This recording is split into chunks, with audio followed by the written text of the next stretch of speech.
از یاد تا به روی پنجره فولاد کربلا چشمم به حرم افتاد.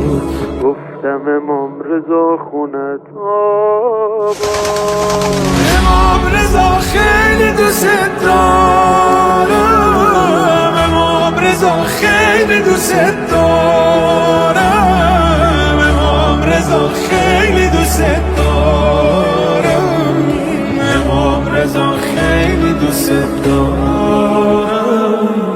امام رضا خیلی دوست دارم، امام رضا خیلی دوست دارم، امام رضا خیلی دوست دارم، امام رضا خیلی دوست دارم.